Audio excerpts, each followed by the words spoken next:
Hey everybody, I am Simply Sherri and welcome to this week's edition of Keep the Mic On. As you know, we have been here every week since the start of the quarantine doing an interview with an artist just on varying topics and varying subjects that interest us. I am going to wait a moment since tonight is my night to host. I am going to go ahead and kick it to, God, I have such good choices tonight. I have all the choices in my tool bag. I am going to kick it to the one, the only, the girl genius, the haiku champion of So Fried. Hey everyone. Yeah, we're coming off of a good interview week last week and Southern Fried. If anybody got a chance to watch, the videos are still up. The whole thing was absolutely amazing. I'm super excited to be back. Not that I really went anywhere since the tournament was virtual, but you know what I mean. Mhm. Anyway, if you don't know, I am Danielle Reed, also known as Girl Genius. My week is normally Let's Talk About the Book, where I get an author and pick their brain about their writing and their process and how to pull everything together. We've talked about publishing. We talked about all kinds of interesting things like that. And it's not even all books anymore. I'm going to, again, I have some really interesting guests coming up that are not authors per se, or maybe they are and they do other stuff. So we're going to incorporate some more into this and just dig into process.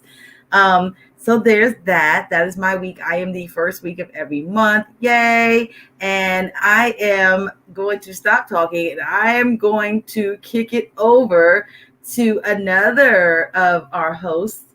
And that is I'll let her introduce herself actually on the part I was getting ready to say for you. But Kaniki J.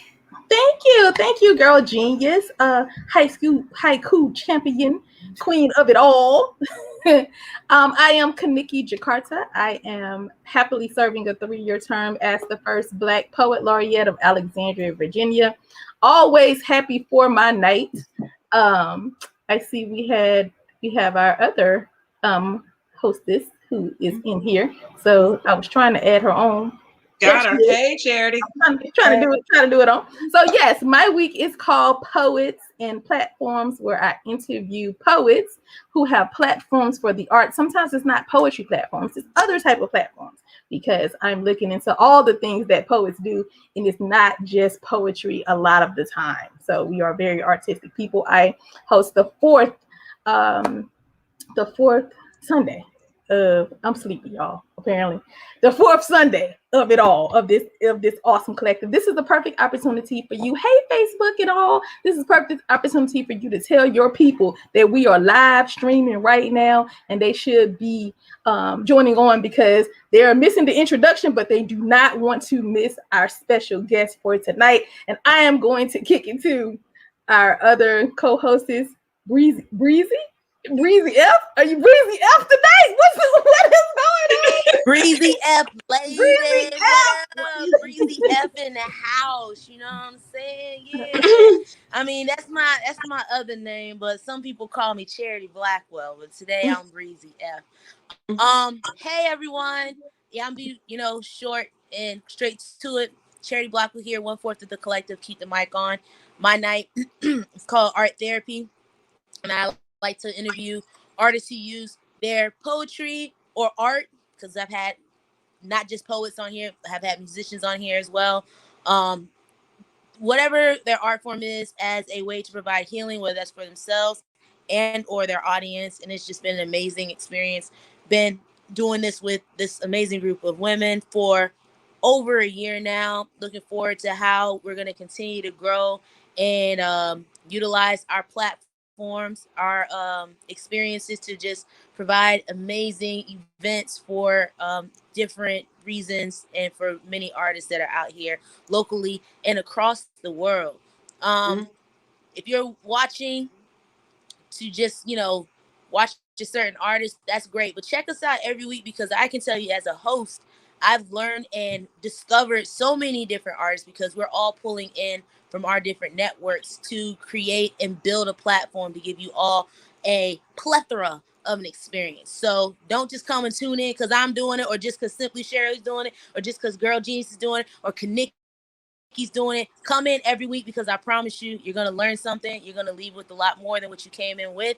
And that's my spiel. I I'll be migrating somewhere else. As you can see, I'm in the process of moving, folks. So everything is like kind of packed up. Oh, So my desk is fucked up right now. But I will be back. But I did want to jump on and do my intro. And as soon as I get situated, I'll hopefully find a corner to nest in. But yeah, thank let's you, get the Charity. show rocking. Breezy F out, baby. Thank you, Charity. Well, as I said, I was going to hold off my introduction and discussing my night because tonight I am the host. My night is called From Behind the Microphone, and this is time where we take the time to get to know the person behind the microphone, behind the poem, behind the song. And because today is Father's Day, because June is Black Music Month, because yesterday was Juneteenth and he wore this amazing dashiki, I am bringing to you tonight from Baltimore, as he says in his bio, internationally known, Baltimore respected singer, songwriter, poet, for y'all that didn't know, Marc Avon Evans. And disclaimer, everybody, one of the homies. How you doing? I'm good. What's up? Good evening, sisters. How are you this evening? It's good to be here. Well, hello, world. Everyone out there watching. Happy Father's Day to all the Babas out there doing their thing. Happy Father's Day to you as well. I am going to read your bio because I know you. The people in the chat know you. The people behind the scenes in here know you, but not everybody listening. So, singer-songwriting Marc Avon Evans has been writing and performing for more than 20 years now, right? Yes. Mm-hmm. Okay. A native Baltimorean, Evans was born into music, yet amazingly, this son of a painter and jazz saxophonist didn't discover his talent until studying chemistry at Morgan State University. As a member of the world-renowned Morgan State University Choir, Evans discovered his love for music. In 1993, he formed a band and covered jazz, funk, pop, rock, and soul. That year, he began writing and recording songs he would later release on a compilation, The First 7 Years, a soulful collection of rhythm and blues songs capturing his life and love experiences. In 2004, while working as a session vocalist for Code Red Recordings, he wrote a single, The Way You Love Me, a soulful house tune that has become a standard in the genre. After capturing the attention of Simon Dunmore, CEO of Defective Records UK, he recorded and released his full album, The Way You Love Me, in the fall of 2008. The two-disc deluxe collection in the fall of 2009. Independently, Evans has released both live and acoustic and interventions in 2009 with his label VOR Music Group. He now pursues his writing and music full-time, performing in the US, Europe, Asia, and Netherlands. He will release his first book of song lyrics, which is out. He released that in 2011. So, as you know, if everyone has been here before, now that I have introduced you to this amazing person who lives in Baltimore, y'all, just runs around the neighborhood, I'm going to give the microphone to you for your first song, whatever you're going to do for us. I'll be Well, just thank you so much for reading that. Like, yeah, I've been able to see and experience the world through music, which is a huge blessing because I wanted to be a doctor and then didn't love school enough to do 12 years. So I just decided to find another way to heal and touch people, and music was one of the gifts that God had given me, and to share it. So Father's Day, Memorial Day was a little while ago. I have a song called "Home to You," which is a love letter. Love letter back home from a soldier overseas. You know, war is ugly and never a beautiful thing, but war, all the propaganda aside, people fight wars. And I wrote the song in honor of my grandfather, who's now passed. He was alive when I wrote the song, and then my uncle Matthew, who's also a retired Army. So, song's called "Home to You." Again, it's a love letter. So happy Father's Day to Uncle Matthew. Rest in peace to Granddaddy. And here it is. This is Simply sending more U.S. troops will not solve the problem. The possibility of casualties can create more enemies or insurgents. There is a need for U.S. to think about another way to deal with this. This is not a military problem that cannot be resolved.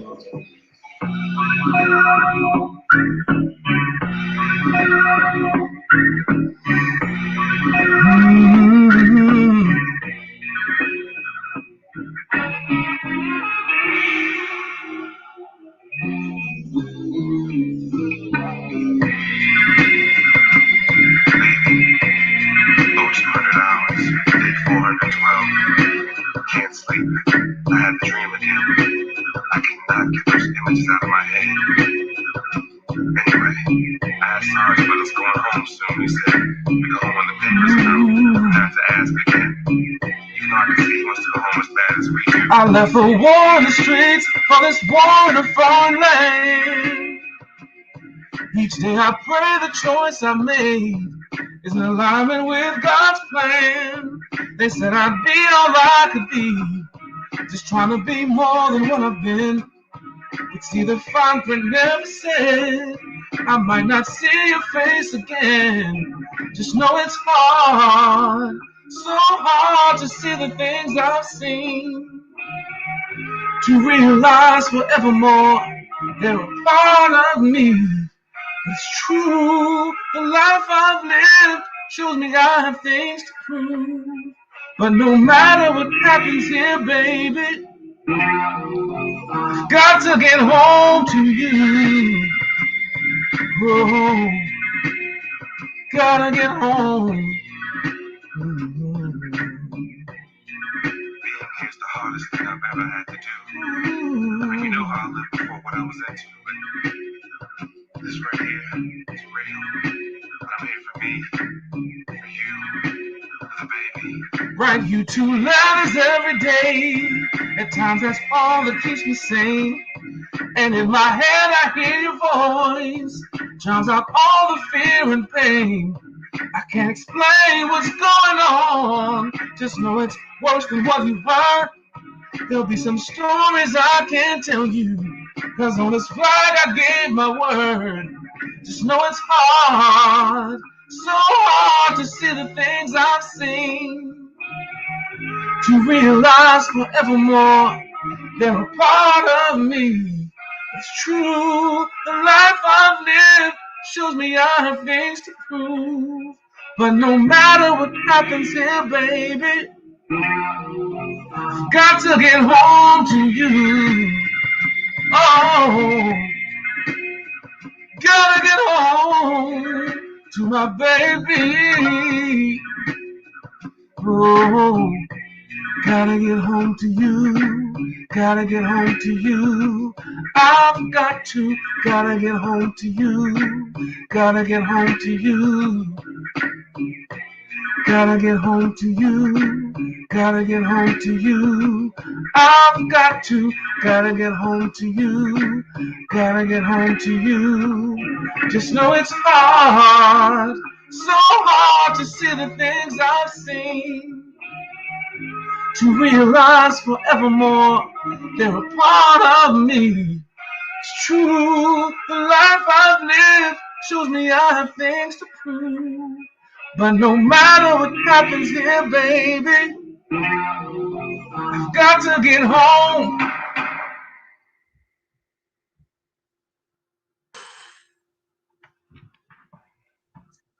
Okay, so Mark, I don't know, for as long as we've known each other at this point, I don't think you've known this, but I am an ex-military spouse. Let me say that correctly. When I was married, my husband was in the Army. Understood.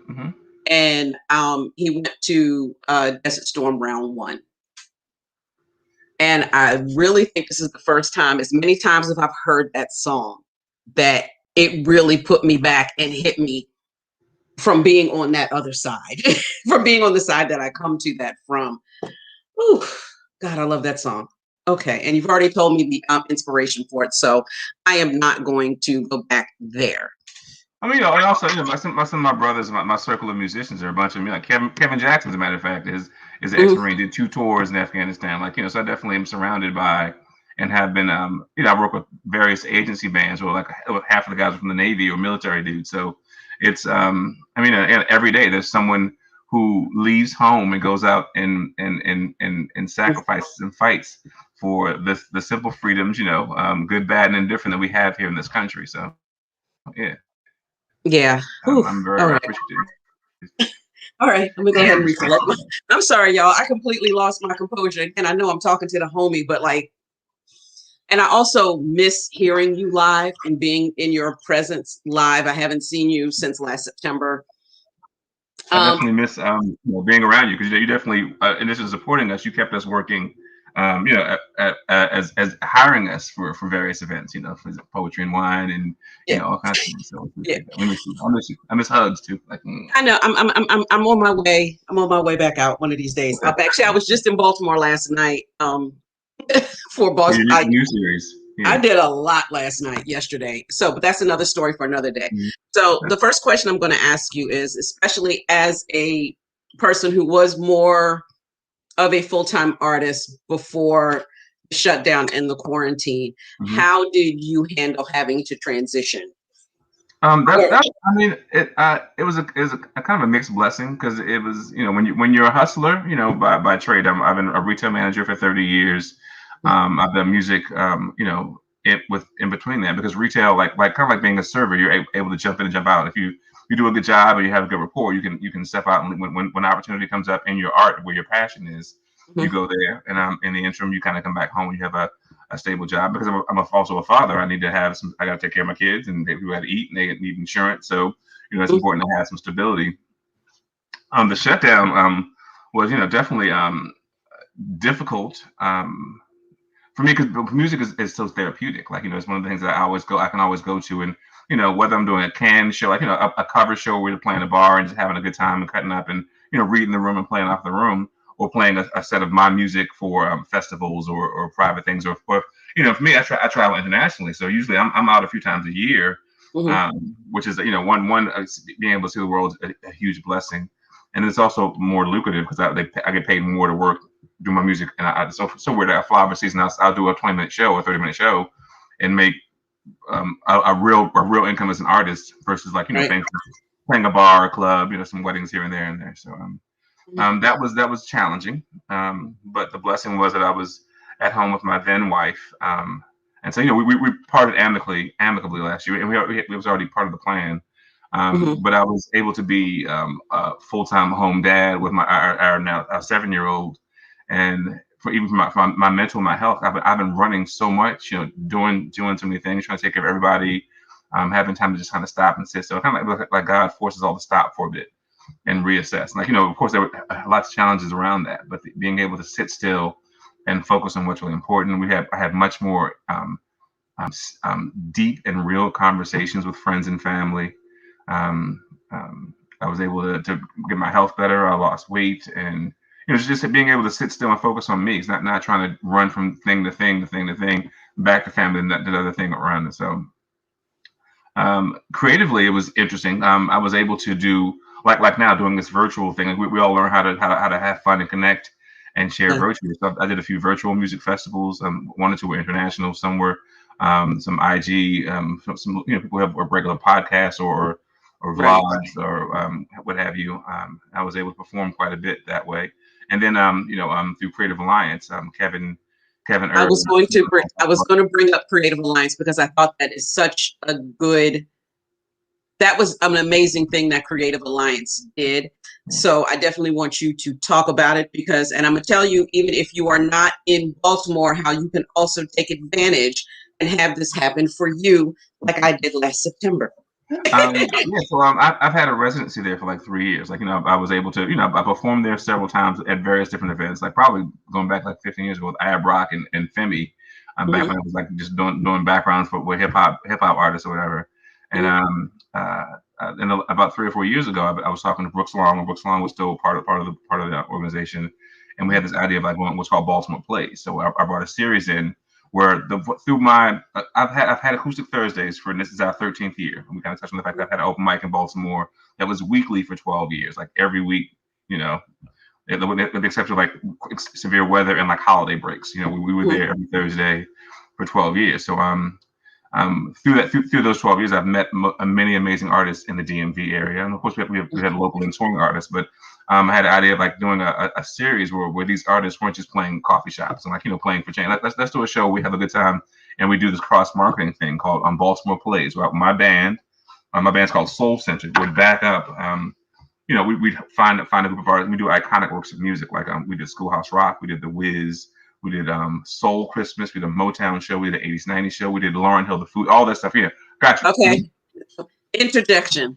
I saw them all except for the Schoolhouse Rock show. That was the very first one. Ironically, the first one I booked it I booked the very first one in 2017, and what happened was I booked the show. We had it all planned out, and then I got an opportunity. I got an invitation to go overseas and perform.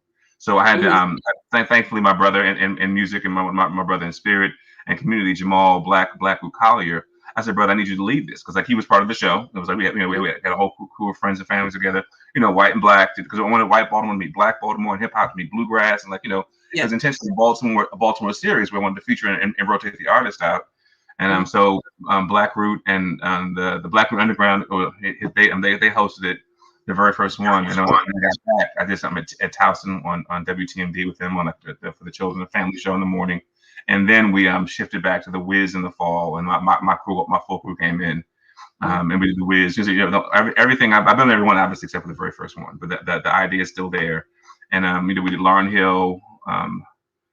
We did Lauryn Hill last 2 years ago, and it went twice. It sold out, and then we planned it again for last year to do a whole Fugees thing with Lauryn Hill in 2020, but of course the pandemic hit and changed everything for everyone. We're still trying to bring. We're going to get back to the Creative Alliance and Sidewalk Serenades. That relationship led to they were really good about saying, hey, the guys aren't working, so we got this idea to do these Sidewalk Serenades where they could hire you guys to come out and do pop concerts, like 30 minutes. Like we booked 6, in a 6-hour window from 12 on the hour, 12, 1, 2, 3 to 6. We drive to someone's home or wherever, and outside in a safe distance. I was calling it soulfully distant. But we pull up and play a half an hour set of music, say thanks a lot, goodbye, and then we go to the next house. And we did quite a few of them. It was really great because we hadn't been out. The first time we went out, I hadn't seen Kevin in a year, so I was excited about seeing my brother. Because the last thing we did was he and I did Acoustic Thursdays at my home in my backyard. At the week after everything shut down, I said, "Well, come on, we're going to do a thank you to everybody." He and I sat 6 feet apart in the backyard, and did a set live from my laptop, and I hadn't seen him for almost a year until we started doing the Sidewalk Serenade. So it was a blessing to get back out with my brother and have some fun doing music again. It was just amazing. We hadn't. So thank God the Creative Alliance was allowing Baltimore's musicians to get out and do that. So. And we've always done that as musicians. We've always done house parties and things, but it made someone package it nicely and made it really easy for us to get out and do more of it. Well, it was when I saw them come up, I was just like, oh my God, this is great, because it was a way for you, if you had a bubble of people, if you had the space and were in Baltimore, which is the part that sucked for me because I live in DC. Right. To be able to see your favorite musicians. And it wasn't just Mark and Kevin. And Kevin Jackson is a former feature from last year. So it was great. Now, what I was able to do, and as I also encouraged everyone else to do, is at the top of the screen, you see Mark Evans, his social media call outs. Drop into his DMs. Maybe y'all can work something out. I gathered a group of my friends. We covered the fee, equally. And they came out to a park and hung out with us for about an hour and a half on a Saturday, on a gorgeous day.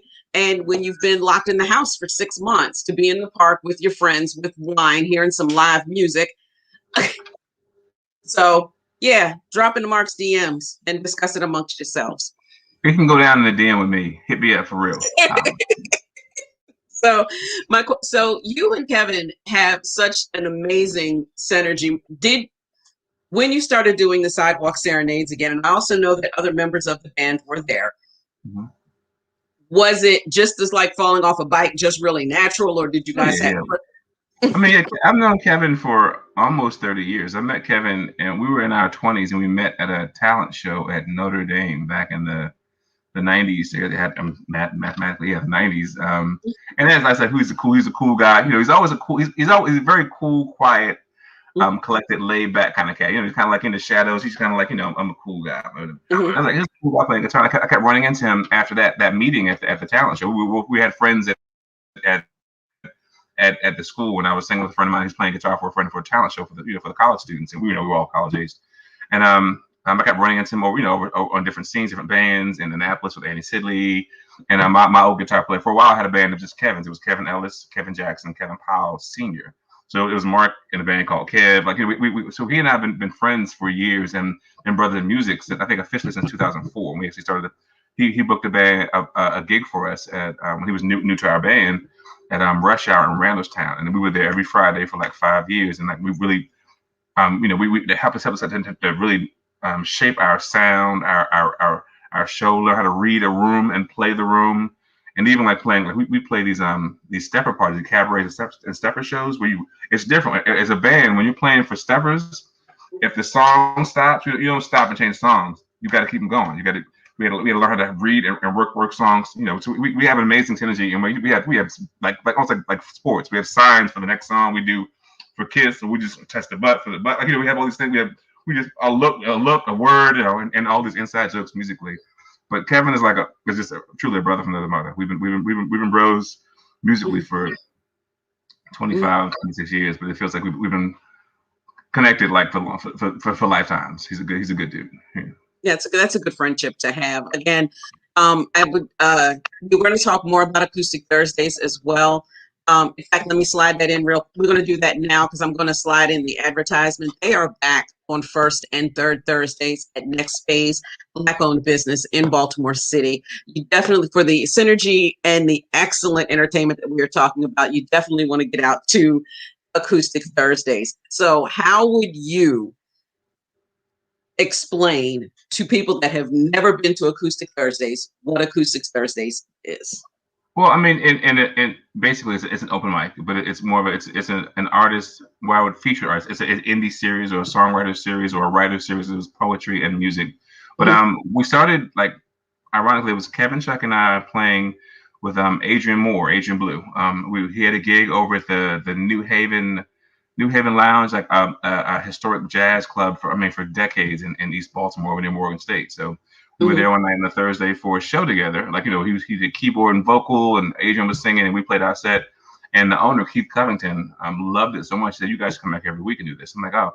And because Kevin and I have been doing this bar thing for every Friday for years, it's a lot of work doing a weekly show of covers at a bar. Because it's a lot of work in terms of the time and energy, and it's not necessarily financially rewarding, but you enjoy it. But I was like, well, I've always wanted to do an open mic that wasn't so divided, because they tend to get clicky. Open mics are either poetry or they're bluegrass or they're soul neo soul R&B or they're jazz and old school. So I wanted to have a thing where one it was acoustic, because then you could actually hear what the artist had to say. It wasn't overpowered by the band. Because sometimes if an artist is not strong enough in controlling the sound or clear, or then maybe they're newer and more timid, the band can overpower and shape where the song goes versus them listening. So acoustically, it's intentionally. I want you to hear the lyric. I want you to hear the emotion. I want you to feel what. Hopefully, my intention is for you to feel what the artist was trying to share in that, by leaving space for them to be. And we kind of become an accompaniment and kind of the ambiance and backing to that, the soundtrack to whatever the energy was. So Kevin Jackson, Chuck Maddox, and myself were at the Haven for about a month, and then Chuck said, "Hey, let's go to this." Because it's hard in a bar to do open mic. Poetry in a bar is always hard. So open mic, same thing. When the songs you don't know, they tend to tune out. If the game is on or they're drinking, it gets different. So we knew about Thamara Long's Peace in the Cup of Joe coffee shop in downtown Baltimore, and I think at the time Love the Poet was doing her series there. Be Free Fridays used to be there, and Rebecca was doing her verbatims there for a while. And you were there for a while as well. We've all done amazing things in that space. So Chuck said, "Hey, let's talk to him." And I met Thamara at some events somewhere. So we went there, and it just felt like home. And like for 10 plus years, every week we were in that same space, small, intimate, and we'd have and when you're building an event that goes from 5-10 people to having 40 people in the room, and we have variations within that, but it was always the most intimate space, and it was fun, and it was hip hop and bluegrass and a lot of improvisation. Everything was we didn't sketch out something. If you came as an artist, wanted to share a song, we'd listen and try to add to that sound, or if you knew how to whatever. We intentionally cut up, had a good time. We had the best artists from hip hop, bluegrass, country, spoken word. We said we had a few indie filmmakers come share films over the before the show would start. We had tap dancers from South America come through and do a set. It's just a huge blessing. Proposals, everything's on that space. Yeah, Tooth and Mar Long, Tooth and Mar Long, Peace and a Cup of Joe was an amazing space. It was just the right size. Like there are some open mics. It always felt good. Yeah. Yeah, there are some places and some open mics that can draw 100, 200 people every time they open up. But something about that smallish coffee shop on the corner of Baltimore, it just feels right, and you got the right. You got the right. Like thankfully, we had a great run there, and I definitely miss that space. Tamar's still a good friend of ours. We still we're still talking. We're trying to get him to come back and do a feature one night because Tamar sings. Tamar actually sings. I did not know Tamar sings. He sang with like a reggae band. Tamar can sing. Tamar, he's a very charming, sharp businessman, but like he's a very talented and cool brother. He's a photographer now. He's doing all kinds of other stuff. But when he I think he had like 15 years. He was ready to go ahead and stop, and he remarried and kind of want to focus on family. Like there's a lot.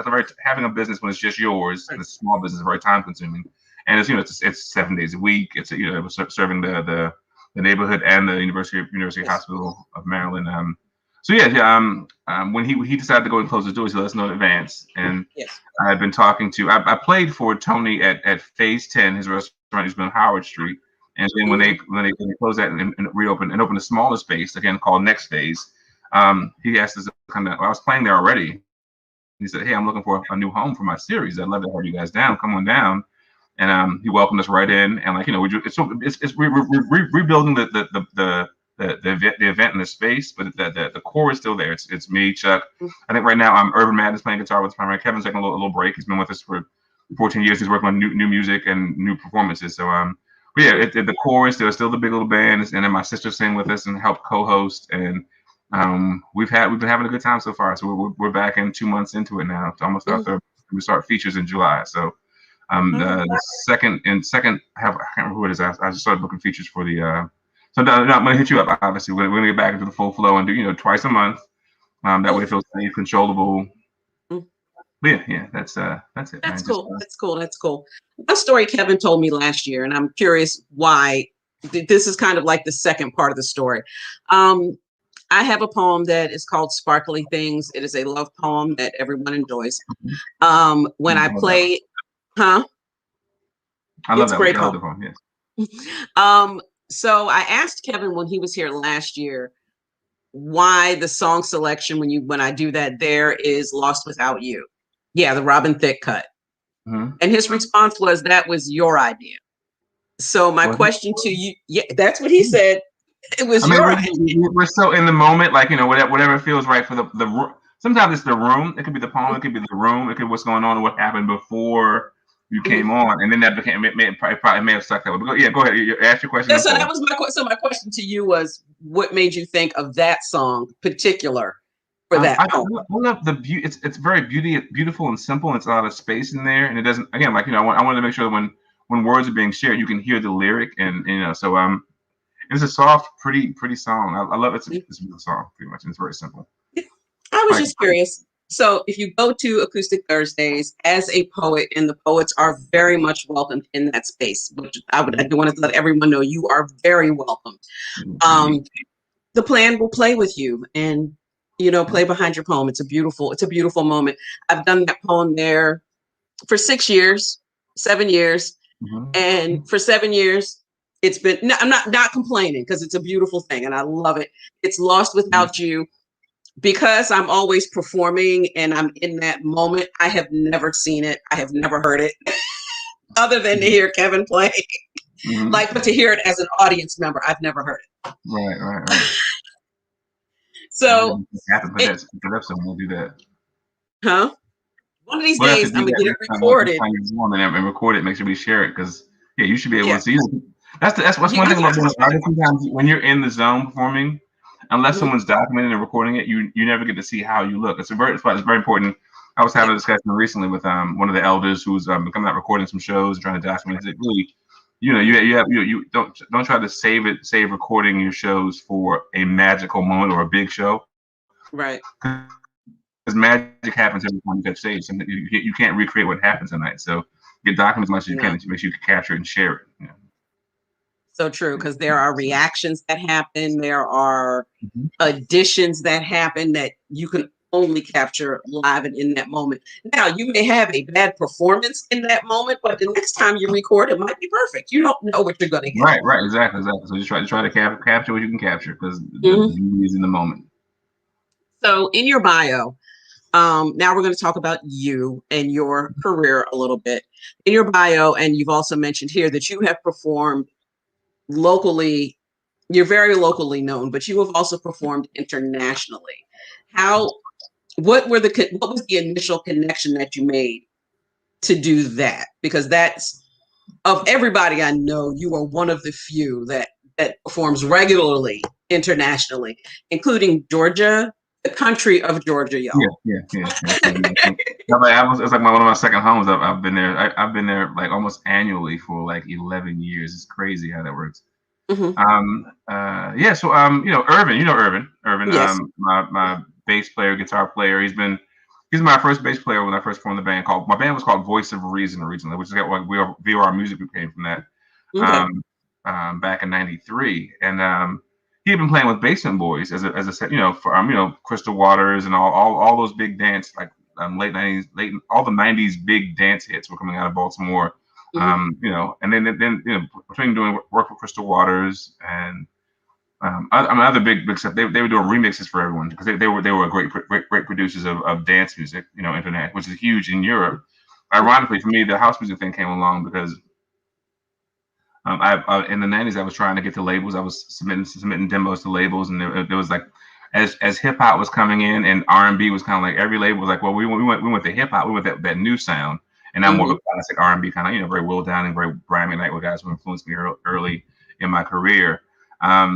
So Irv had been playing with him for years at Basin Boys, and then when they broke away, he and DJ Spin, who's one of the writers of "Girl You Know It's True," that Newmark's hit, which was a Baltimore club song that they sold to a label, and that whole thing, brought me in for some session work. I was doing background sessions for some other big names in the dance category and dance. I was like, yeah, I'll come work and sing background for out music. It's good work, and I love the experience.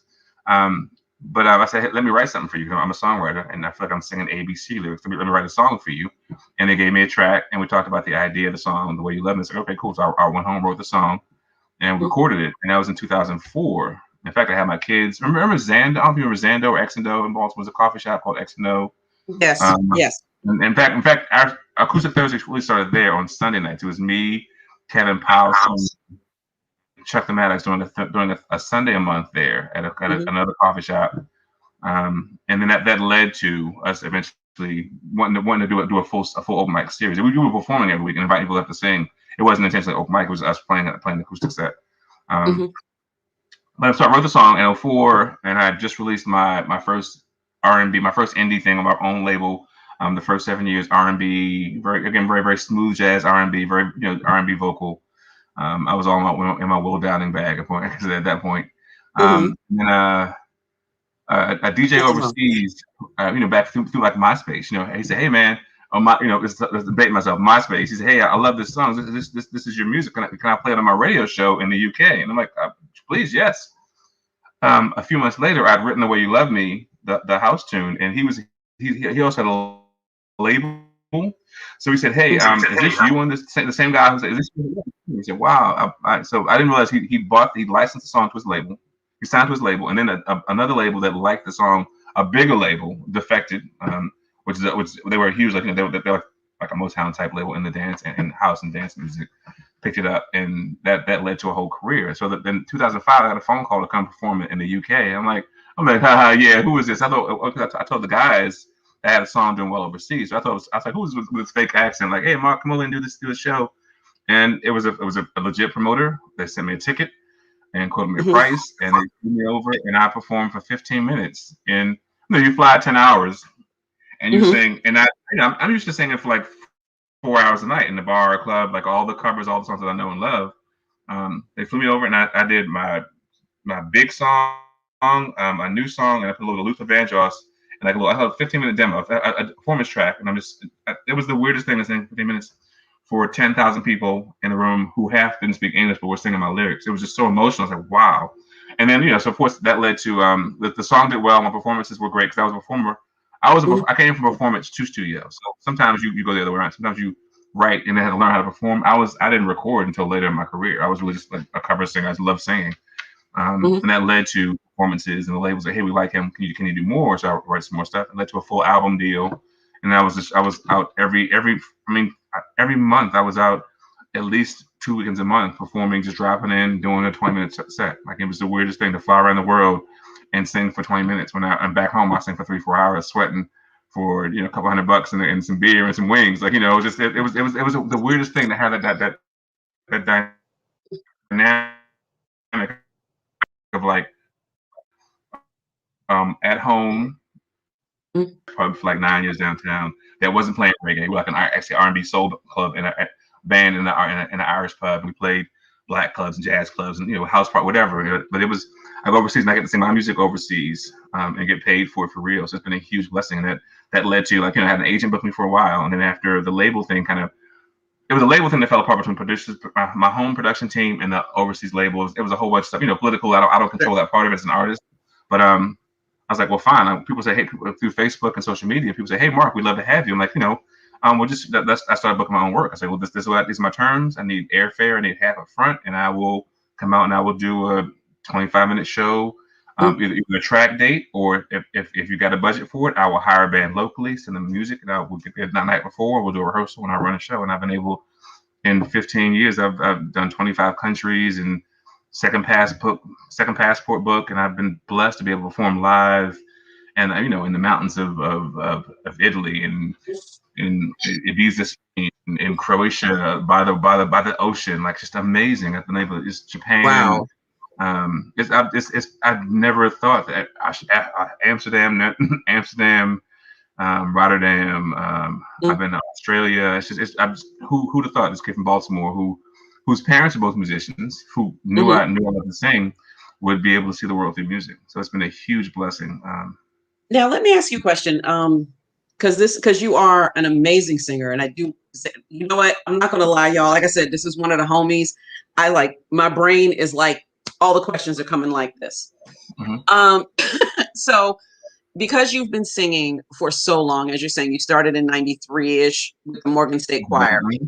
We are in 2021, so we're talking almost 30 years. What do you do to make sure that you don't, I'm just going to, for lack of a better term, break your voice? Because there's so many artists who are older in our age range that we know don't tour because they have, quote unquote, lost their voice.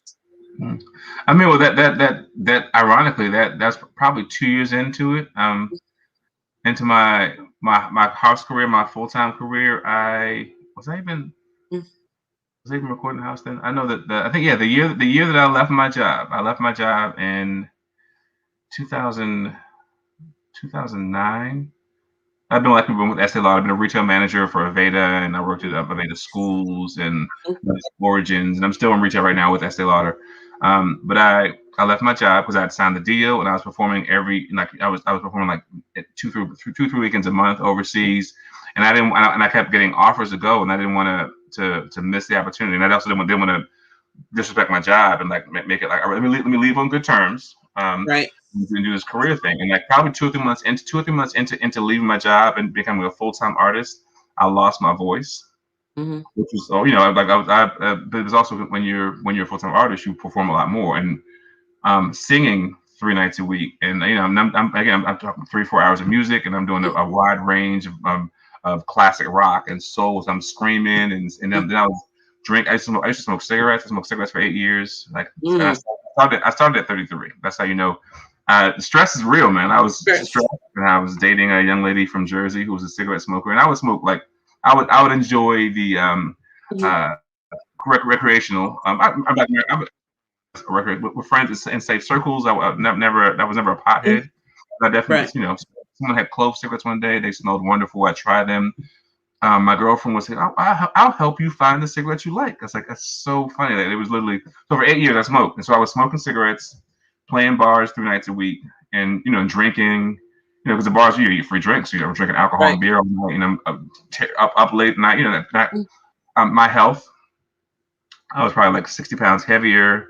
And I abused myself trying, for the dream. I was trying. I'm a rock star. Who was like, how do you smoke cigarettes? I'm like, well, I sing rock and roll. That's like my BS excuse for like doing it. So that I could smoke like 11 years ago. So I smoked a pack a week for 8 years, which is for a smoker it's considered like light whatever. But the idea that I took that time and for a while just checking my body and my voice. So I had to go to an ear, nose, throat doctor, and I had to learn to just take care of myself and rest and say no sometimes. That's quite a bit. Just in general, like one of those things as artists, as creatives, as givers, having to say no is hard sometimes. But I had to learn the hard way that stop for a second, say no, take care of yourself. So water rest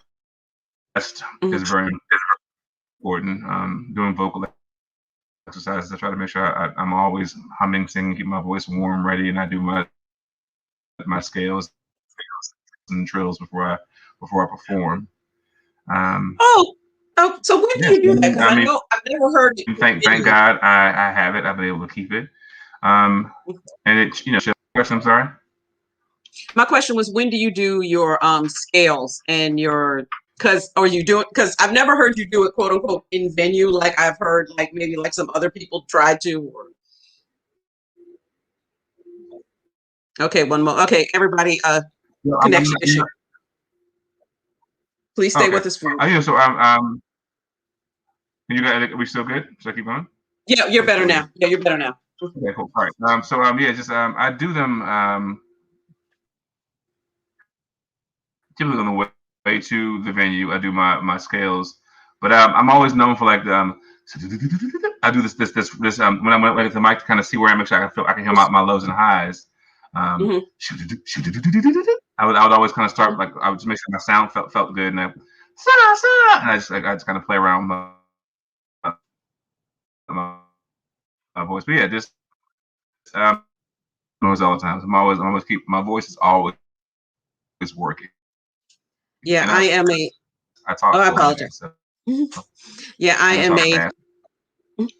Well, I'm a fan of the 80s and late 80s, 90s R&B. That's my bag. Actually, R&B before 2000. That's kind of where I live musically. And that's a lot of the work that Marc sings. And a lot of the people that were singing in the late 80s and 90s are not touring or singing now. I'm just saying. I'm not going to name names, but there are a few that they're just not. And the rumors are it's because they've lost their voice. Now, one question. Definitely can do that. Yeah. So one thing that we've talked about before is that you started off as a poet, actually. All right. Wait a minute. He's frozen again. As a writer, I wanted to be a better writer. It was in the late 90s. During Baltimore's had several great series of like poetry spots and open mics and jazz and poetry and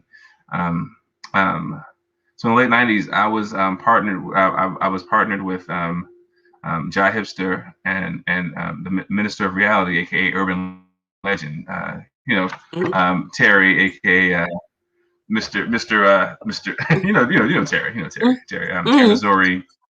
Yeah, I know Terry. Who is now married to Michelle. Yes.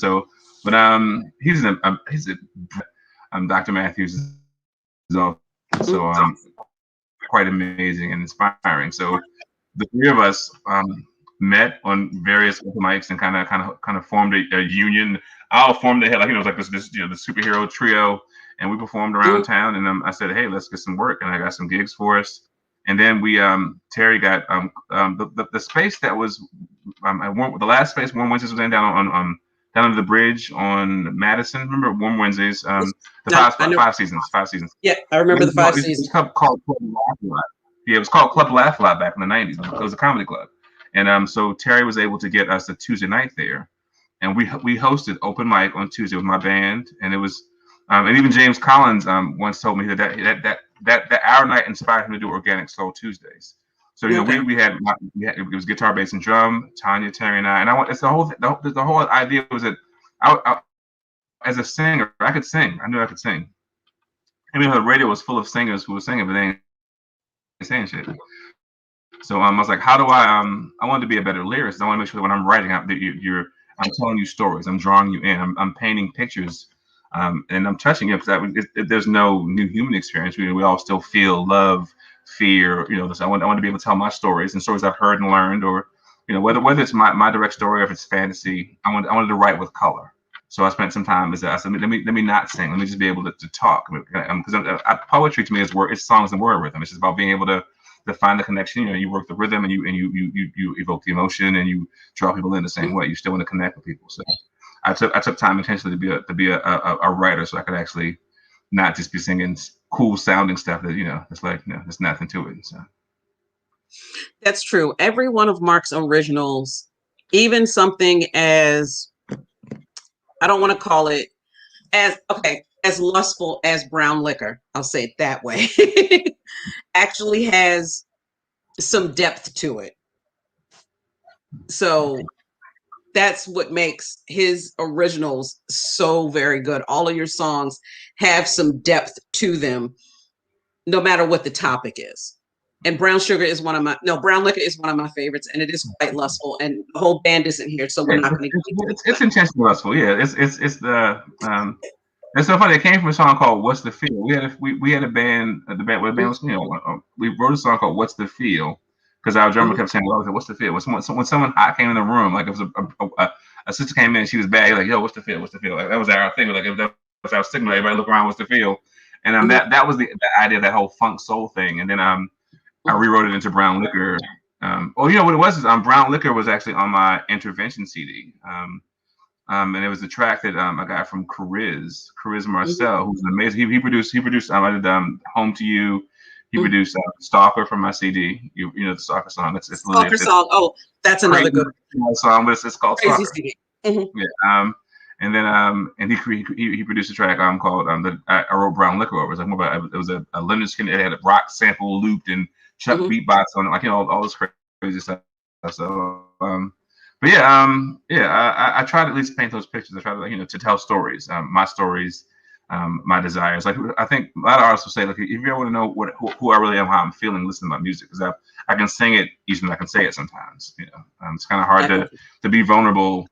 I'm vulnerable in my music, and I've struggled with it in my life trying to say what I really feel, say what I really want. I could say it, but I want to make sure you hear it the right way. So I get caught up in the emotion and can't always say it the right way. So writing it out was easier for me. I completely understand that. I just say that there is something that I should have written about by now that I'm afraid that if I tap into it, I'm going to. I'll be in a pool of tears completely. But that's all I'll say about that. Should I buy our ring now, or is it about me? It's not about us. It wasn't about. Oh, okay. I'm sorry. Oh, I didn't. It was about me. I thought it was a song written for me. That's why I sang a song. He's just women. I'm gonna go. He's just joking, but then again, he's just serious. I'm just serious. I'm just serious. So serious. So, what would you like to see? What avenue would you like to see your career go down next? I've been trying this thing for years. Like, as a writer, and singer-songwriter doesn't play an instrument. I don't play. I can play. I write songs on guitar sometimes and piano, but I can't play. I can hear it, but I've wanted to do for years the album the way I want to hear it, and it's about budget and time. So usually I write for producers. Call me and send me tracks, and I write for producers. I write with producers. So I buy a track from a hip hop producer, like about beats, and write songs to that. But the songs that I've always heard and wanted to record, I've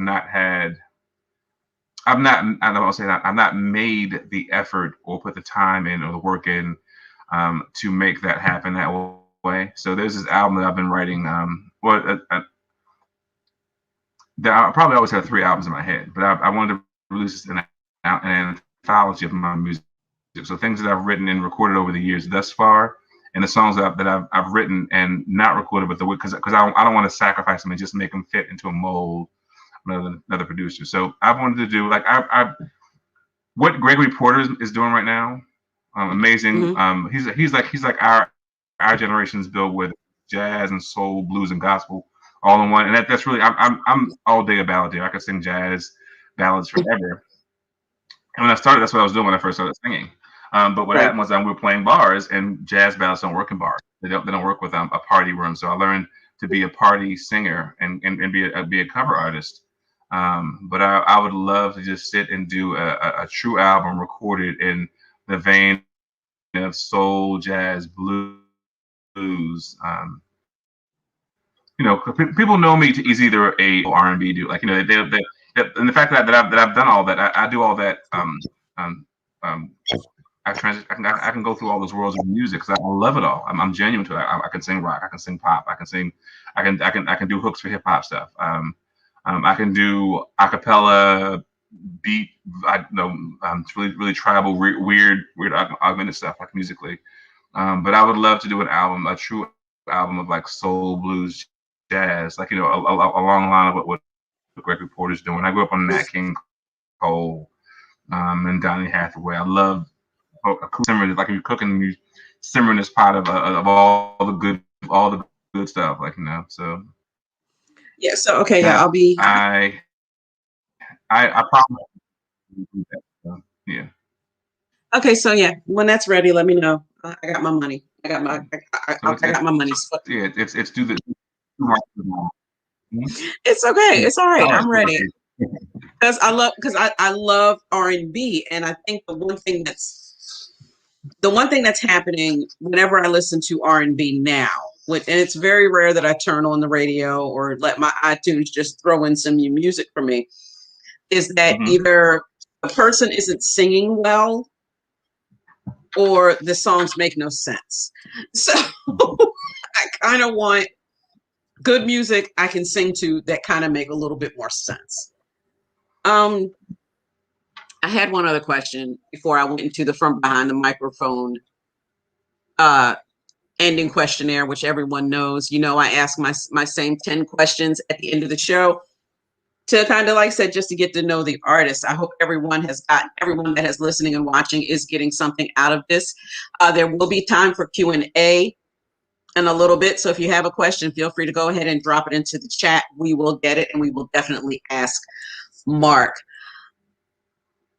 That question is gone. It might come back, and I'm just going to skip. It's gone. It's gone. It's gone. Okay. It's all right. So you can always post it in the chat next time if you need to, or Yeah. I have a minute. I'll text you if it comes back. I'll text you. We're the homies. We're the homies. In all transparency, everyone. Back in the day, way back, when I hosted an open mic series called Off the Wall Wednesdays. It was a nice series. I would do Mark was one of my features. So he has already really answered the from behind the microphone questions in writing.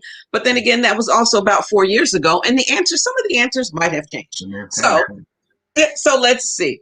So you already told us what brought you writing the poetry. Tell us the story of the first time you performed on stage solo. And how you felt about it, where it was. Just with a band, or solo as in just me and voice? Just you. The first time, I can't remember the first time I performed solo. I guess because it would have had to have been a case that was open mic enough for me to just jump in and feel comfortable. I'm thinking it could have been one of the Wall Street, or when the Sons of Robeson, like D Chase and Darnell, were doing that. Back when I met Tanya and Terry, and I would just do a lot of vocal stuff, just being free when the space is proper, I've always enjoyed, I enjoy big theaters and big performances, but I'd rather be able to see, feel, hear. That's why Acoustic Thursdays is intentionally small and intimate.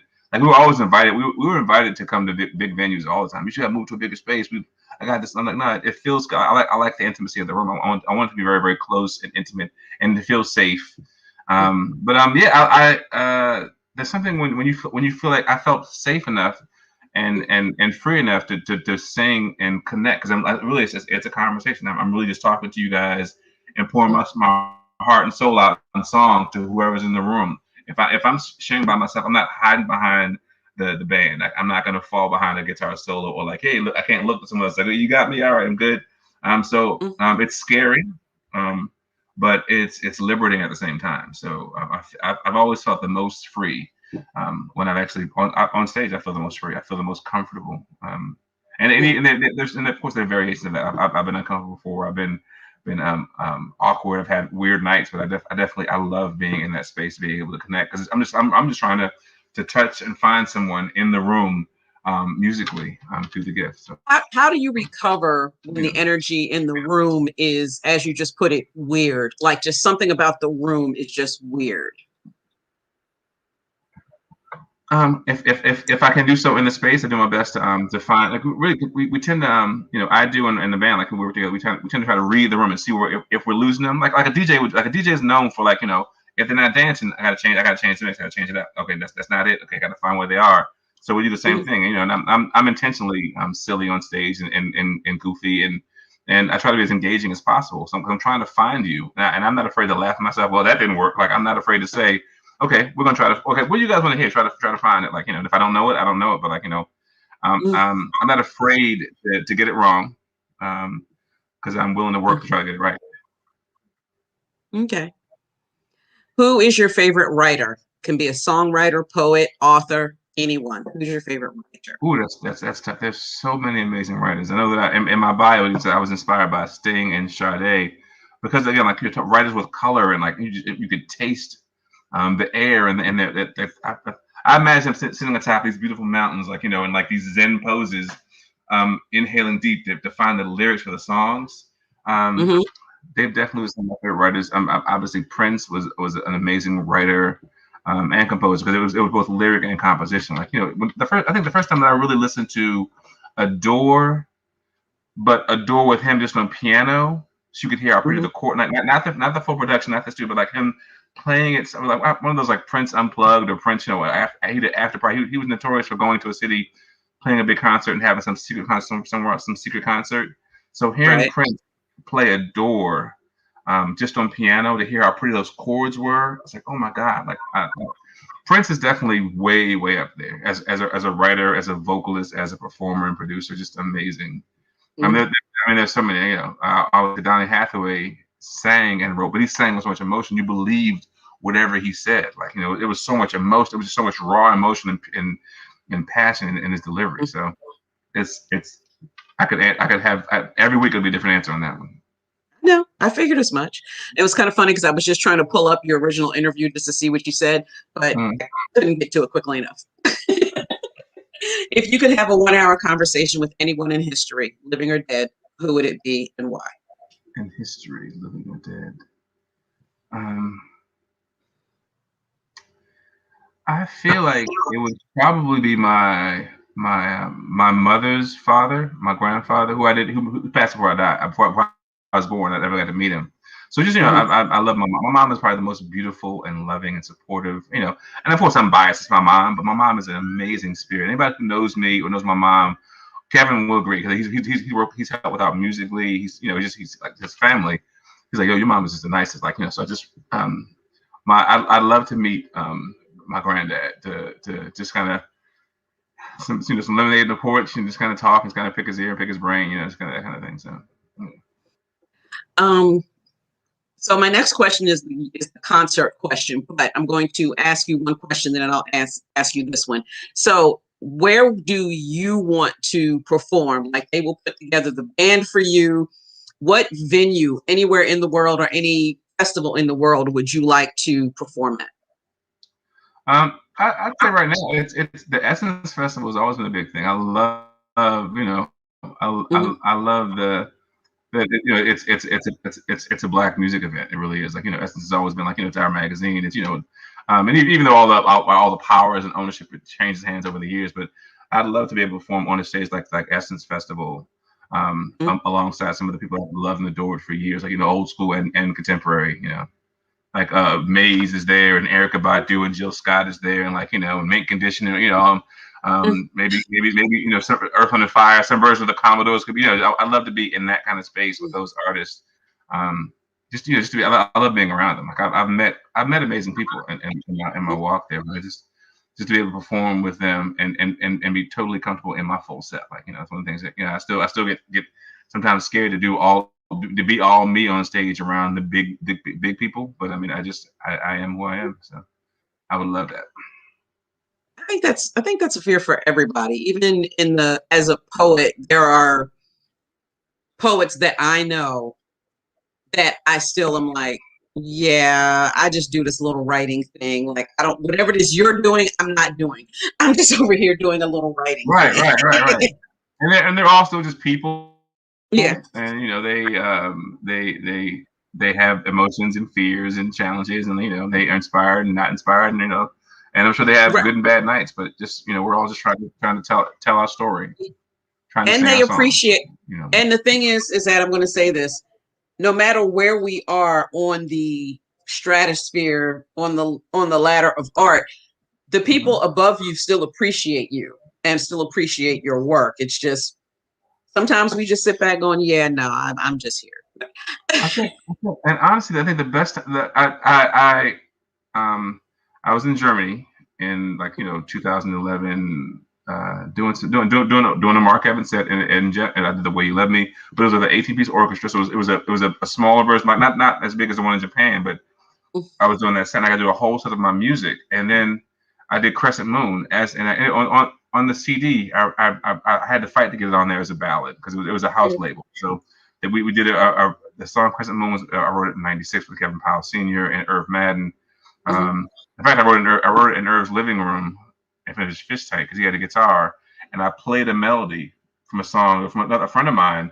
He thought he played that, but he thought he heard it was different, and it became that song. Like nothing. So I was in Germany, and I performed a set of my soulful house stuff, my big international album, and I said let's do Crescent Moon, but I wanted to be the ballad. I wanted to slow it down and really, because I'm a balladeer. I came from Nat King Cole and the Platters. I listened to all these smooth singers growing up, crooners. And so when I got done performing it, Kenny Burke was there from the Fifth Dimension. Remember, keep rising to the top. Yes. So Kenny Burke is he's a badass, cool dude. Like I guess I'm 50, so I'm guessing he's in his early 60s. He looks fantastic. He's just cool. He plays bass and sings. And when I got done performing, he's like, yeah, that's you got something. That's a good thing. When one of the elders you have loved and admired, and they just we all know his song because you've heard it before, and it's been sampled in hip hop and everything for years. He's like, that's something. You got something right there. I was like, wow, that movement meant a lot to me. Like, we still Facebook and everything. I haven't seen him. He goes there every year, probably for Germany, but I haven't seen him since. But he's that down to earth. Just hearing his stories about writing with Keith Sweat, working with Babyface, like he's been everywhere in the world, and he's smart and grounded. So to have someone say, "You got something, young man," was powerful and inspiring to me. So. Yeah. Okay. So so at this point, what would be your perfect concert? I usually limit it to 3 acts, but I'm just going to say Pier 6 in Baltimore is set up for you. I get to choose who's there. Yeah, you are 7th row center to watch this show. Who's there? Wow. Living or dead, it can be anybody. Say again? Living or dead. Just oh my this God. Is your concert. So living or dead. I'm gonna go with this thing that would it'd be a weird concert because the genres would be all matched up. But people would be surprised how these work. Well, yeah, people will appreciate it. It would sell out though. I would love to see Jimi Hendrix play a set. However, because he's had so many versions of what he's done musically, but to have Jimi Hendrix there, and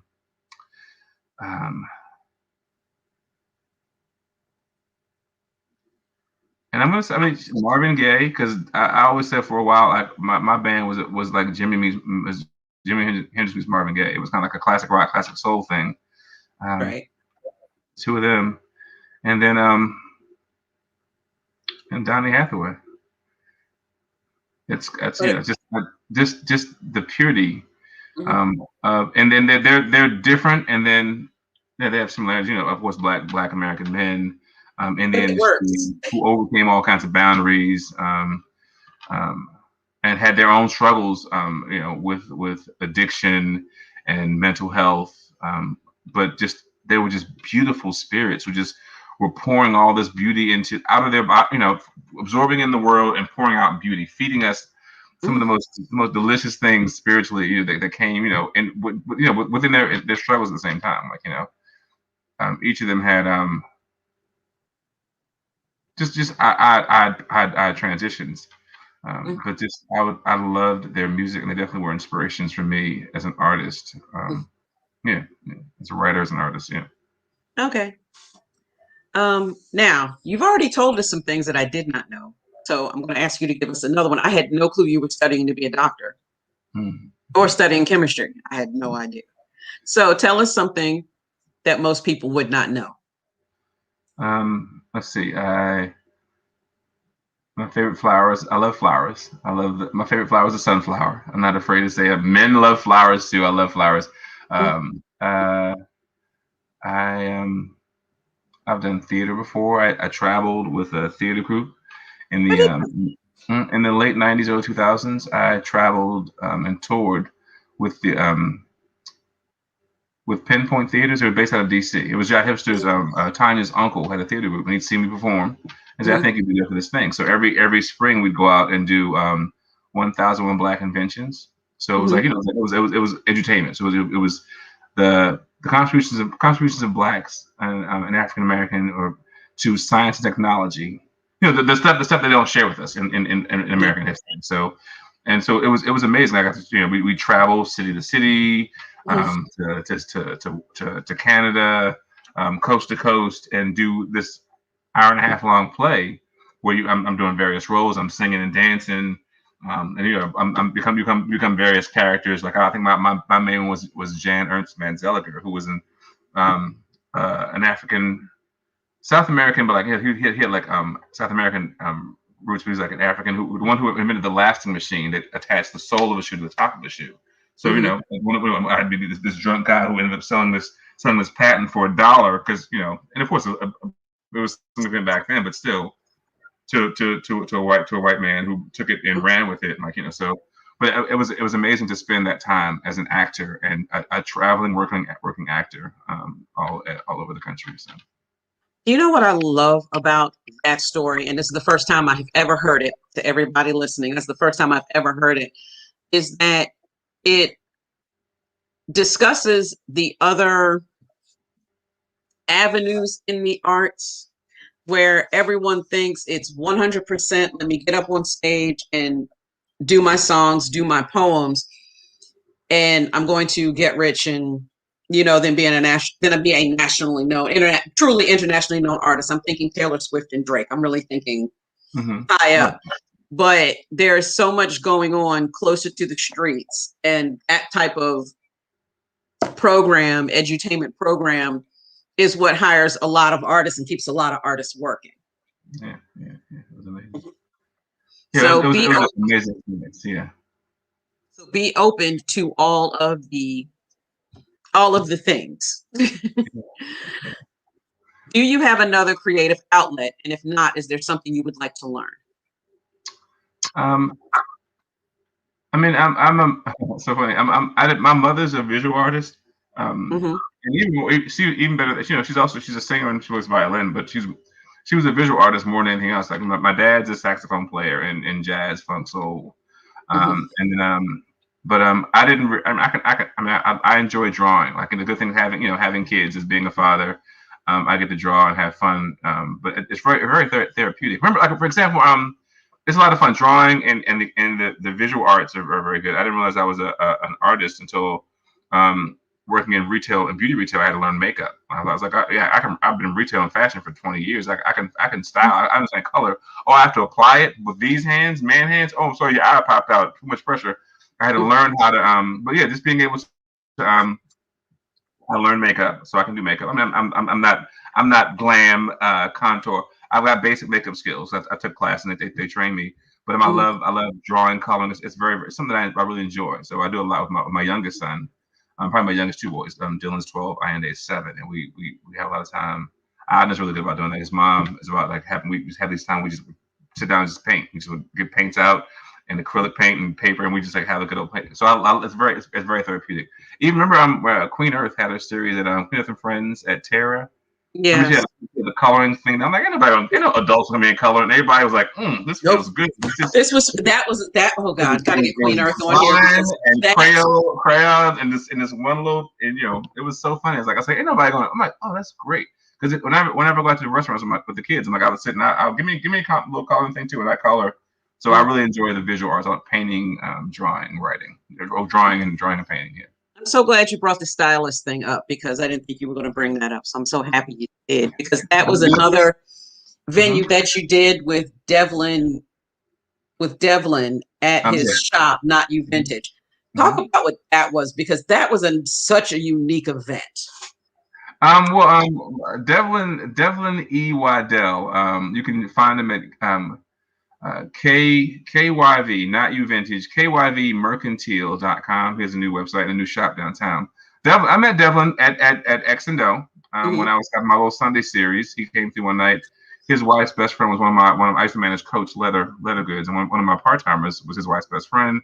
And he comes to my boss, met the guys out here singing. So we came through one night, we instantly became friends, and the whole story is. But Devlin is one of the most brilliant people that I know. It's annoying how smart and sharp he is. He's a visual artist. He is a writer, a published writer and publisher for a while. Invested in, he had a publishing company for a short time. But he started doing the boutiquing, and he was boutiquing a lot. Started a small business out of his basement, and it started growing, and he wouldn't have strangers come into his home. So he opened a physical boutique in Towson. And I said, yeah, I love you. I mean, I support you. So I come out and I support it, and I say, me and my music and the arts. Let me bring an artist out once a month, and we'll do we call it Vines and Vibes. Vines is kind of an old thing with clothing, old school word for. And so I'd have an artist come out once a month, and we'd do a Tuesday night thing, and there'd be drinks there, and I would do appointment style. I would do styling. I would dress while they were there. So I've been in fashion and retail since the late '80s. I started in '88 in high school, and so I've always been in fashion. But Devlin had a boutique, and we were just doing this whole thing. And ironically, the thing with that, he would do furniture for his space, and that started selling. Is that for sale? It's not, but it can be, and that became more lucrative than trying to find thrifting, finding boutiques. Clothing is tedious. A lot of inventory, so he did a lot of commission work. So Devlin has had his new space is still the same thing. It's in Mount Vernon right now. I think he's looking for a new space again, but he's sharp, smart guy. I saw you posted the website. Thank you so much. Yeah, KYVmercantile.com. Brother is sharp. Check him out. He's doing a lot of Ankara work, commission work on furniture. He'll refurnish some stuff for you. He's got just annoyingly smart. I love him. He makes me mad. He's also my bullshit filter. Like on my first, I was running his wife. They had a duplex, and I rented an apartment from them for like 2 years. So I said, you guys are buying a house. I'd rather give, if you buy a duplex, I'd rather give you money than give some stranger I know money. I'd rather support you in your home ownership. Yeah. And then it was the same time that I was on I'm doing this international album. So he wrote the foreword for my, like inside my album, like a book. He wrote a little introduction of me, and he took jabs while building me up. It's a little jab at the end. I'm waiting for him to get big so I can raise the rent on his ass. So he's my best friend, my huge inspiration, and just a true my bullshit filter. So yeah, Devlin E. Waddell is freaking brilliant. So check him out. So real quick, if someone wanted to purchase any of your music, how would they go about doing that right now? I still have one more question behind the microphone, but I would be remiss not to ask this. Okay. So my music, the good thing is my music is on all the major platforms. I have both my indies on iTunes and was it Google Music, wherever you download. Legally download and support artists. You can find me out there. It's Mark with a C. So Marc Evans without my middle name is where you find my house, my soulful house, and neo disco, all the international stuff. And then Marc A. Evans is where you'll find my my indie stuff, like my neo soul art stuff I self-produce on my own label. I do have physical copies of my The Way You Love Me out of the double CD. So I do have those. If you inbox me, I will literally ship it out to you.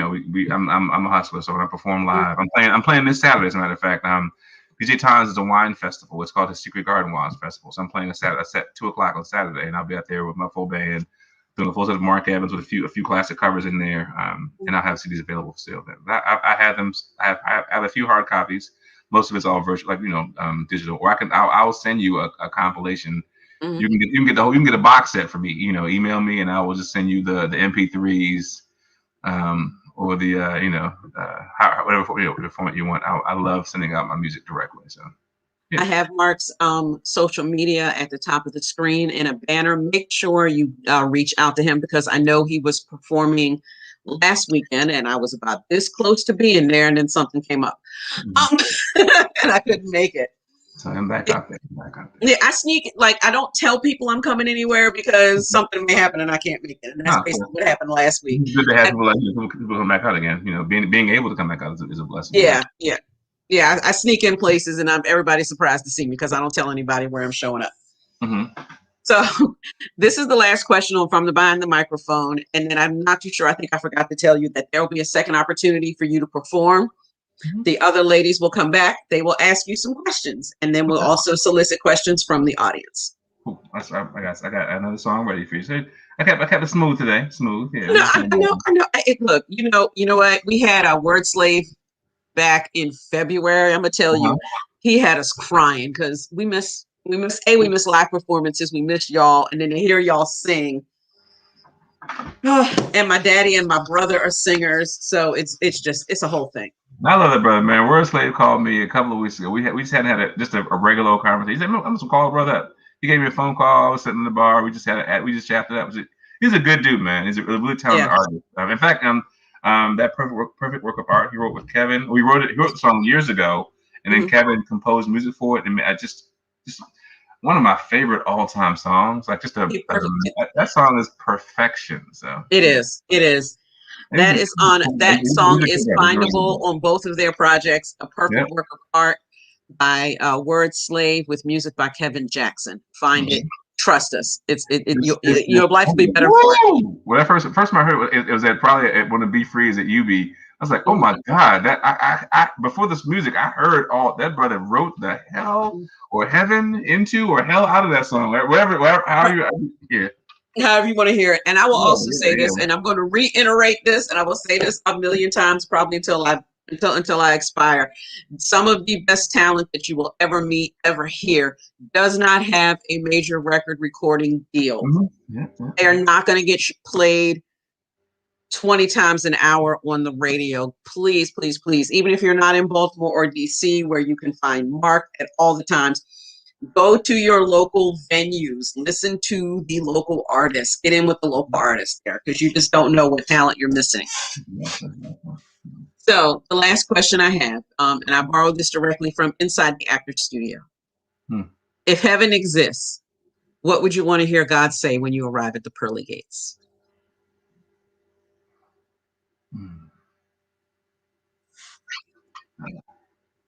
Welcome, my son. Your house for you and your family is over there. Everybody will be there when you get there, or they'll all be meeting you there, or there's home for everyone.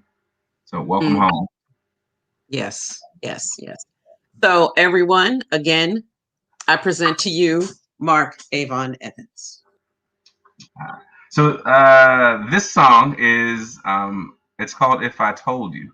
And I don't know if anybody's ever had like a friend they were in love with and were afraid of, like, oh my God, best friend, you've been in the friend zone, and maybe you wanted more, maybe they wanted more at the time and it didn't work out, or you're afraid to tell them because if you told them, it would either compromise and make awkward a relationship, or if it works out, it's the best of both worlds. So I wrote a song about it. Well, here it go.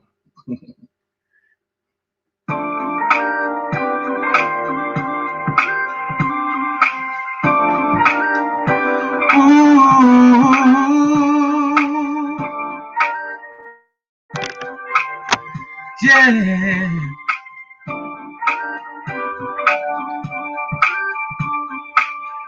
If I told you I adore you, would you believe the words I said? I've always been down for you, at least inside my head. can't hold back any longer. These feelings I have run deep. It's time to put up or shut up. We both know that talk is cheap. Oh, laugh with you in the good times. Cry with you in the bad times. You are my closest friend. I have known you forever. You must know that I love you. What would you do if I told you? You called me when he was cheating. Told me I was your confidant. You were there for me when she was leaving. I now know it's you I want. Cause see, we go back like rock, paper, scissors. Spin the bottle and double dutch. Double dutch like double dutch. I've loved you all my life, girl. Now I realize just how much. Oh, laugh with you in the good times, cry with you through the bad times. You are my closest friend. I have known you forever. You must know that I love you. What would you do if I told you? We have had our share of ups and downs, trials by fire, far too many crash and burns. I now know just what I need in life, and I know that it's you. I want to share everything that I've learned. Oh,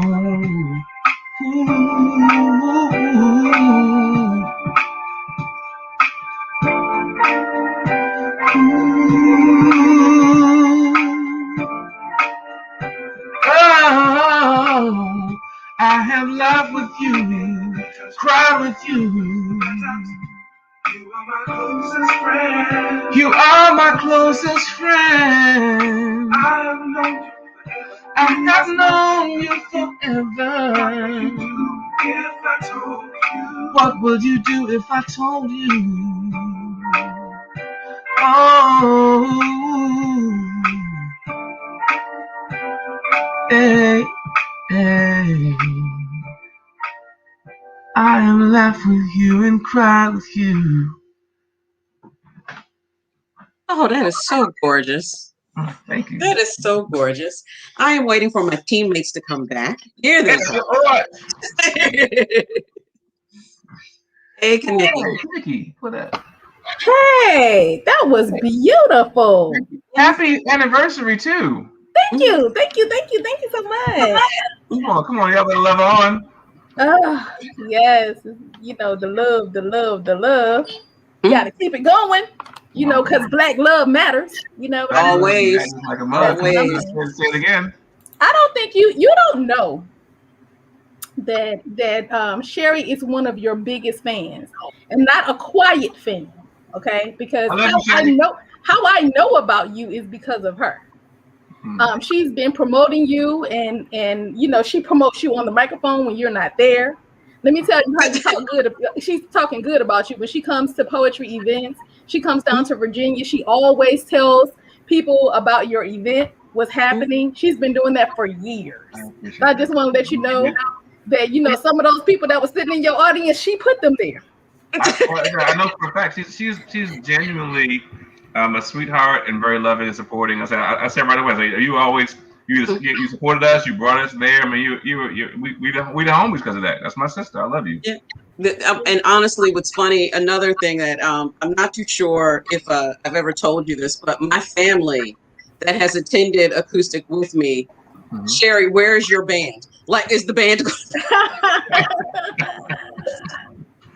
So yeah, you're my band. Like, they love it. It's even my family. They've attended 2 events with you. They attended when you did the back in the behind the coffee shop, and then they done Acoustic Thursdays, and they just love you.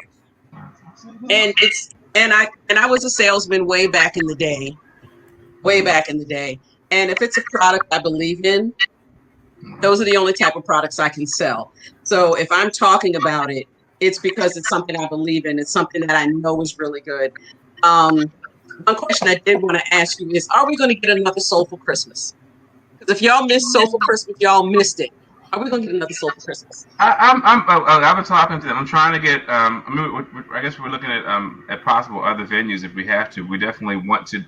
I talked to Josh, who's like the director there. Like, I talked like just last week. We did some more of these sidewalk serenades, and we've been asking about dates. They're still getting like safety protocol in place and feeling comfortable there. They're doing right now. They're doing events with capped audiences, which wouldn't work out financially because our band is so big with all the artists on it. But yeah, we're definitely working on some dates, and like we have all the ideas. Soul Christmas would definitely something you could do every year. We went to a gospel one the year before last, like a gospel Christmas. It just didn't work out logistically. Yeah, that was and I missed it because I did.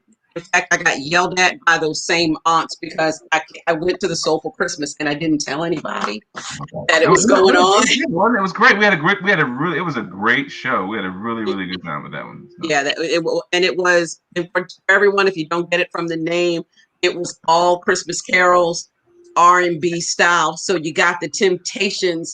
Yay! You got the Boys to Men, you got the Temptations, Mariah Carey. We had all the R&B hits, and I'm Fat Daddy. That was Jamal. In fact, Jamal sang that one. It was so much fun. It was so much fun. It is a great night. All right, I'm gonna be quiet because that was my question. Okay, well, I'm gonna jump in because I'm going to also say that now we know when Sherri, I host venues, and when Sherri says you feature somebody, I don't even look them up anymore because she has not steered me wrong one time. I don't even have to look them up. I'll be like, okay, Sherri has said, same thing with my husband. All the vet you need right there. She got you. If I have an open space, she is there. So I have told you about how big of a fan she is for you. So I will say, this is my question. Pretend that you are your own fan and you're telling someone about you.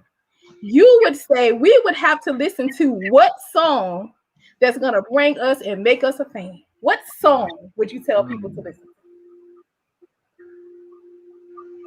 That's a good question. I feel like Home to You is one of the ones. That was one of my favorite because as I said, Cariz produced the track, and then I conceptually, like when I heard the track, I was like, that's not like an old like Vietnam. Was there a helicopter? There was a helicopter, and I went and found all the audio to make it to write the story itself. I wrote the lyrics and sang it, but now I pulled some audio from like some clips from like some media stuff about war and how that all the stuff there. But I feel like it was a good performance of mine, and because as an artist, you liking your own voice takes a little while. When you find your own voice, you're like, oh, that's why I asked that question. Yeah, I don't sound like them or her or him. So that song, another song I feel like I really I have songs that I like more than anything else. The ones that really would share and show who I am are like Giving Me Joy is one of the songs. I think it's a beautiful song of mine that I've written. And in fact, that song actually I incorporated my She Calls Me Sunshine into one of my poems into a song that went on my House album. Like I was trying to, House is something I kind of got into in the '90s and liked it, but didn't want to do it. Like I love House.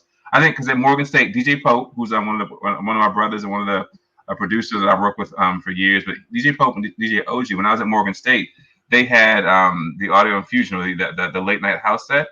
And they're like, he's Pope's a Chicago native, so they were playing house music, and house was always it was gospel and all inclusive. So it was like, it was like there was no limit. It was black, white, gay, whoever loved it was such beautiful music, and I was drawn to it back then, and I kind of liked the idea of doing it, but didn't want to be a house artist. I didn't be like pigeonholed in this genre. But ironically, it kind of became me being able to write I'm writing love songs. I write a lot of love songs.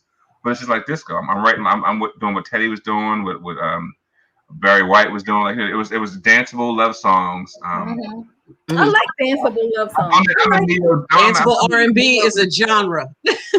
I'm neo disco is kind of what it was. So Joy, Giving Me Joy. It's also Giving Me Joy. So it was one of the ones I think would draw you in. You get to you get to hear ballad, and you get to hear my writing as a poet as well in one song. Yeah. Awesome. Because I wanted to definitely ask you that, because I know like a lot of time as artists, like you said, it's hard to hear your voice. And I don't think we celebrate ourselves enough. So I just really want you to think about, what songs do you want to celebrate for you? The first time I like myself, I like my voice was probably a song I wrote called "Reach Out for Love," and it was on the it was really that whole The Way You Love Me, that album was a whole journey into finding self and some of my best writings. I was really focused in that like 8 months we wrote the album, and I'd never done that much writing intentionally. I always write songs inspired. You as a writer, you're like, I'm inspired by this, I'm gonna write. Like I was like, I'm writing an album. I got to write an album. So I'm actively exercising the muscle of like thinking and conceptualizing things and like telling stories. And at one point I was like, yo, I like how I sound on this now. And I've never like actually like I like my voice. It took me a while to like, because I wanted to sound like everybody else. People I loved and admired, and just didn't. I just sound like me. And like it's like, well, that's a good thing. Like, oh, so I had to learn that's a good thing. So. Hey, Marcus come up with his own category of music, neo disco. Neo disco. So I'm just because I'm like the new very, very white. And I'm gonna send you a picture, Sherri. I don't know if you can. There's a picture. I was in Wales in 2006 for a New Year's Eve gig, and I was taking a picture with some people, some of my friends at the concert or whatever, and I call them friends, not fans.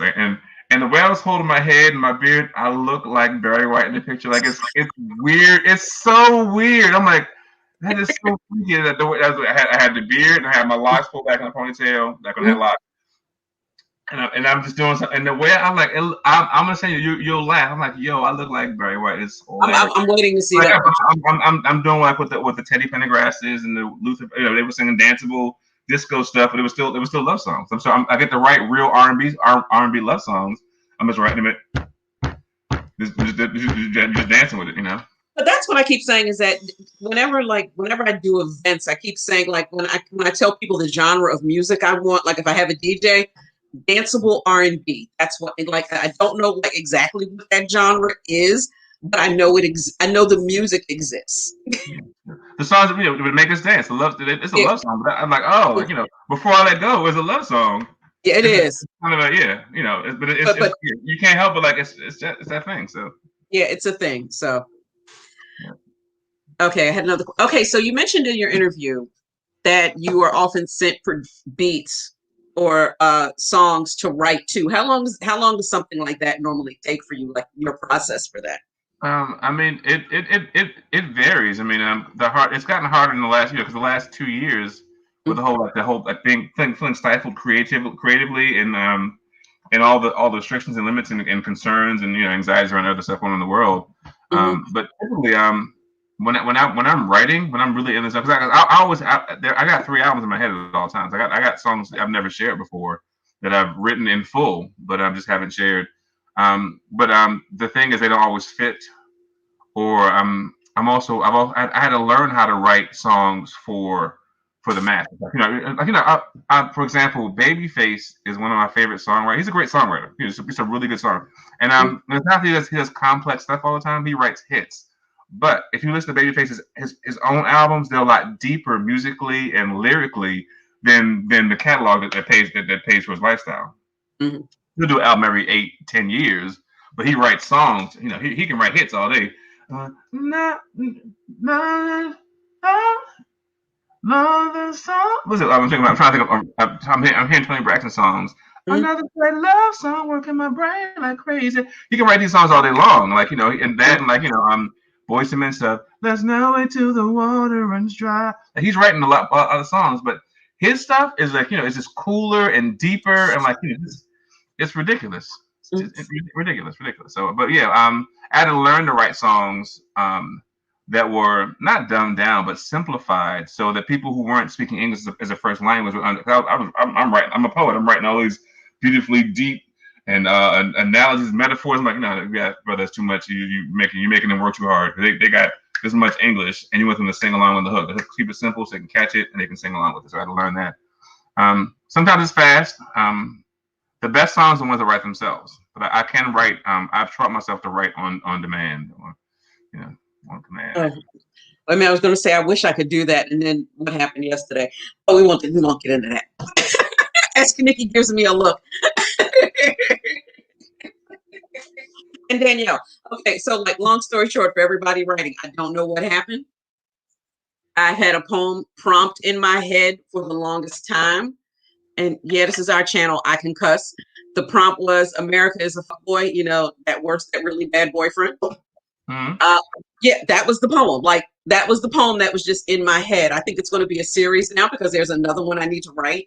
But that was the prompt, is America is the fuckboy. And I was washing dishes yesterday morning and the opening line came and I ended up writing the whole poem and performed it 3 times yesterday.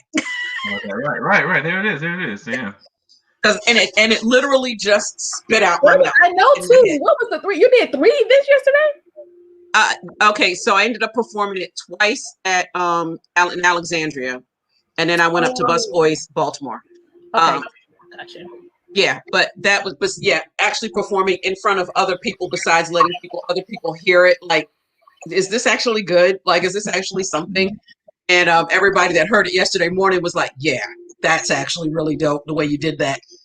And I have like a little cleanup to do, but yeah, it's a whole poem. And that does not happen for me often at all, to have it a complete realized thought. One of my favorite stories to share is I wrote a song called "I Forgive Myself." I mean, because one of the hardest things that we do as humans is we get hurt and we forgive those who hurt us. Like, if we, because it's best to forgive and let it go. But then we'll hold on to our piece of whatever that had, and like forgive them, and then then beat ourselves up internally over like whatever hurt us or what we did, or if I had done this, it wouldn't happen. It wouldn't be, So one day we were driving. The story is one day we were driving. My wife and Allende, who was at the time maybe 2-3 years old. So he had like the one like when the babies they go through the thing, they get crazy and they have a cranky moment, and he was crying and when he calmed down, he apologized. He said, "I'm sorry, mommy. Sorry, daddy. Sorry, Allende." I was like, and I'm driving. I'm like, "Did you just apologize to yourself?" I'm like, "Ooh," I get chills every time I tell the story. The fact that it just happened. I'm like, "Did you just apologize to yourself?" I'm like, wow. I'm like, yeah, because sometimes in life you make mistakes and you need to apologize to yourself. I'm learning while teaching. Like, I'm like, yo, this is amazing that he did this. So that inspired a song called "I Forgive Myself." I'm like, I call it our song because it was his behavior or his action that inspired me to write the song. So and about the tracks, I write songs again, always a bunch of songs, poems or ideas and concepts. Like girls, they always have concepts in our head, like things we want to get out, but they're just for the next project or for later on, or like or it's in a book somewhere. So I had the song sitting in my head, and then this producer that I know from DJ Hallex. He's out of Hong Kong. He's French and Asian. He lives in Hong Kong. He's like so he sent me. He said, "Mark, we met at various music festivals in like Miami and stuff." And he said, "Mark, I want to do a song with you. Here's a track." So the blessing was that the track he sent me was the perfect song. I'd written the song in the chords. It was the right music for the song. So I recorded the song called "I Forgive Myself," and it released a couple of years ago on his compilation with like me and a bunch of like Omar. You guys know, I don't know if you know who Omar Lafouque is. Omar was on the CD, and Darren, like all these other great soul, like UK and European soul guys. I'm in good company on the CD. But like, yeah, the track came, like, the universe guy said, "Hey, here you go. This somebody needs this." I write for myself, but also write because I hope others feel, and again, like I'm writing for human experiences. So. God, I love that story. I've heard it before, and I love that story. Yeah, I'm like, dude. He goes, "Is that our song, Dad?" Like, yeah, yes, that's our song. That's our song, son. That's All right. I will be using that for a writing prompt. Thanks. You know what? I'm actually going to post it on my writing prompt Instagram. I will be doing that tonight. I forgive myself for. Yeah, I have a collection of prompts. I'll throw that right in there and come back to it when I'm You know that's Right, exactly because how you it write works. and produce. You got it all in pieces. It's all over there, right? All right, she is buffering a little. There you go, Danielle. You're back. Okay, so Yeah, I know. It's weird. you have extra people, you have extra internet things going on at your place. So Danielle usually comes in with the last question of the night. Oh, you got another one? Okay. All right, go ahead. Okay. I do. I've just muted myself to make sure it wasn't my internet connection that was acting stupid. Okay. The last question of the night is, now that you've been on the show and you've talked to all of us and you know kind of how this works, who do you suggest we bring on as a guest? Now, keep in mind, we have a list and we have a fight list. The list is we've been building this thing for some time now. So there's some people who might know we've had on the show. Maybe bring them back. And then there's a fight list, which is we all four of us want them on the show. And or we do 5th week roundtable with all four of us. Who should be on the show? I think who writes songs that really just. It can be any kind of artist. Doesn't have to be a song. I would love to have one. My struggle is primarily music. That's what the way I think first. But yeah, it's just, I've only had, at least for my segment, I've only had one song person. I've only had one songwriter on here. I've had Wordslave on here. Have you guys had Easy on yet? No, we have not had Easy on yet. That brother is brilliant. It's unfair because he can sing and rhyme, and he's just an activist as well. I first experienced him at one of Either Poet MC's events. I'd never met him before. It was what do you call his events? Like, The Art of Conversation. Yeah. When it was in it was in Charles Village in the original version. I think it was a Yabapot. Which is now now Eternal Reflection Eternal. It's Sundiata's bar and Dwelle's barbershop now. But in that same space, we were sitting in the back. I was living in Mount Vernon back then. And he got up and he started singing and rhyming. He was like rhyming, he was singing stuff. And you just felt like that brother can write and he can rhyme, and he was just in a movie too. Yes, that's right. He is in the Netflix thing. Yeah. Netflix movie. I can't recall. Yeah, I haven't watched it. I have a bookmark. I haven't watched it yet. But Dark City. Dark City. It's amazing. So the Dark City about Baltimore house music and the scene in Baltimore on Netflix. Go watch it. Just throwing that out there. But that brother, I bought his CD. He's ex-military. He's been in the Navy. Another military cat. I was like, yo, I was so moved by him. So I highly recommend or nominate Ezekiel Jackson to be on the show. When I tell you I had him feature for me at I had him feature for me at Busboys 2 years ago. Yes. And my when I was telling the team what I was doing that year, which was to